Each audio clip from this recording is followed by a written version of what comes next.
যে হলো একটা শৈল বাচ্চা হইলে পুড়ি নিয়ে গেছে, নিয়ে যাওয়ার পর আগুন ধরে দিছে, দেওয়ার পর হলো শৈলটার হাতের মুখ পড়ে গেছে।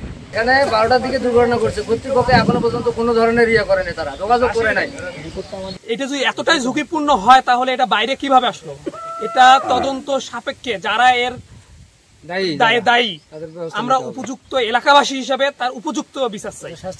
দিনাজপুরের বড়পুকুরিয়া কয়লাখনি এলাকার পরিত্যক্ত ডেটোনেটর বিস্ফোরণে শিশুর হাতের কবজি বিচ্ছিন্ন। মোহাম্মদ ফয়জার রহমানের রিপোর্টে বিস্তারিত।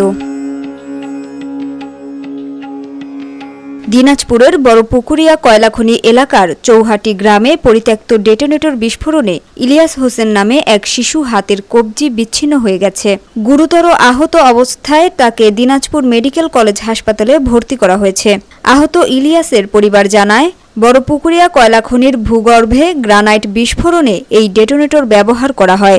অবিস্ফোরিত ডেটোনেটর পরিত্যক্ত কয়লার সাথে খনির ইয়ার্ডে ফেলে দেওয়া হয়। এখানে পরিত্যক্ত কয়লার সাথে প্রায় সময়ই এসব ডেটোনেটর পাওয়া যায়। খনি এলাকার চৌহাটি গ্রামের আশরাফুলের ছেলে ইলিয়াস মঙ্গলবার দুপুরে সেখান থেকে কয়েকটি ডেটোনেটর পেয়ে বাড়ি নিয়ে আসে এবং মোবাইলের ব্যাটারির সাথে তার দিয়ে ডেটোনেটরে সংযোগ দিলে সঙ্গে সঙ্গে বিস্ফোরণ ঘটে। এতে তার হাতের কবজি বিচ্ছিন্ন হয়ে যায়। বর্তমানে দিনাজপুর মেডিকেল কলেজ হাসপাতালে তার অস্ত্রোপচার করা হয়েছে। এ বিষয়ে কয়লাখনি কর্তৃপক্ষ ঘটনার সত্যতা নিশ্চিত করে জানান, এই ঘটনায় তারা একটি তদন্ত কমিটি গঠন করেছে। তদন্তের পাশাপাশি আহত শিশুর পরিবারের সাথে যোগাযোগ করা হচ্ছে এবং তাকে সব ধরনের সহায়তার কথা জানানো হয়েছে।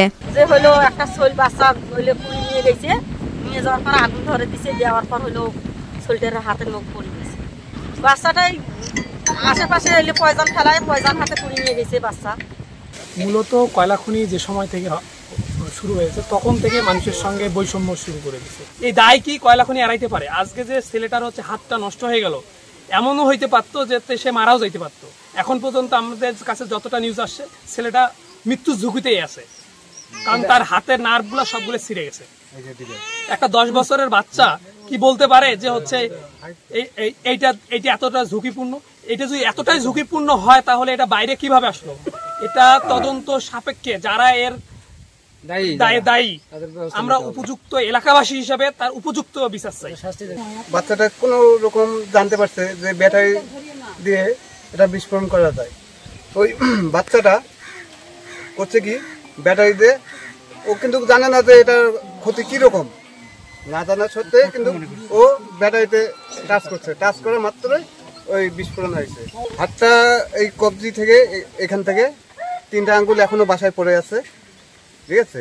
এই হাতটা মানে চলবে না, এইরকম অবস্থা। কটার সময় কখন ঘটনা? ঠিক 12টা থেকে 12:30টার মধ্যে। কয়লাখনি কর্তৃপক্ষ যে তারা যে এই জিনিসটা যে বাইরে ফেললো, এটা কেন ফেললো? এটা তো কোনো নিরাপদ তারা কোনো স্থান তৈরি করে নাই যে এখানে আমরা এই জিনিসটা ফেলবো। যে কোনো একটা জিনিস, একটা বজ্র ফেললো, আমরা ময়লা ফেললো, একটা নির্দিষ্ট স্থানে ফেলি আমরা যে কোনো কিছু। এটা একটা বিস্ফোরক জিনিস। এই বিস্ফোরক জিনিসটা তারা একটা পুকুরে ফেলতেছে, রাস্তায় ফেলতেছে, যে কোনো জায়গায় যত্র ফেলা দিতেছে। এই ফেলা দেওয়ার কারণে বাচ্চা, এই ছোট বাচ্চা, এ যদি কি মনে করবে, এই জিনিসটা নিয়ে এসে সে খেলবে, মুখে দিবে, কামড়াবে, রোদের মধ্যে ধরে বসে থাকবে, রোদে ধরে বসে থাকতে কি হবে, ব্লাস্ট হয়ে গেল।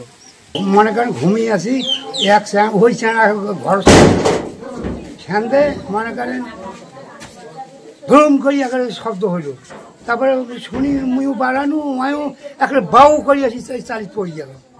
পড়ে যাওয়ার পরে আর হাতে সব দেখুন একটা হাত দিয়ে করে অক্টুর বান উঠে গেছে। হ্যাঁ, এখন বাউ মাও করে ডাকা হচ্ছে, মুই ফির মরু তো একটা অংদেশে পড়ে গেল।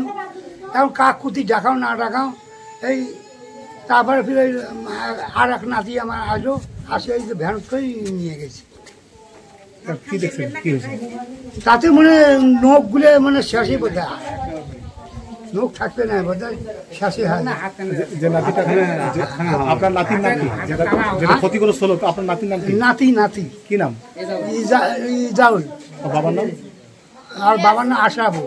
আশরাফুল। আর আমার নাতির হচ্ছে ইলিয়াস। বাচ্চাটার নাম ইলিয়াস। আর বাবার নাম? বাবার নাম আশরাফুল। আর আপনার নাম? ইসমাইল। ক্ষতি হচ্ছে না, অনেক ক্ষতি হবে। আমাদের ওই যে মানুষ মারা বুদ্ধি করছে, এটা তো ওই খনি এলাকারা এটা আমাদের ক্ষতি করার জন্য। ঘুম তো কোনদিন এর আগে পাইনি, এতদিন আগে এখন পাওয়া যাচ্ছে। তার মানে ওরা ওরা ওরা বাইক খেলতেছে আমাদের এলাকার ক্ষতি হলে ওই যে কলা খুলবে যাই ওইটাও আমার বন্ধ করা আমার যাও নাকি এখন জানি নাকি পাওয়া যাবে না, কেন আমার কলা খুলেই এখন এইটা বুদ্ধি করি ওরা এদের খেলা আছে, বাচ্চা নষ্ট হইলে খেলবা না এই বুদ্ধি মারা করছে।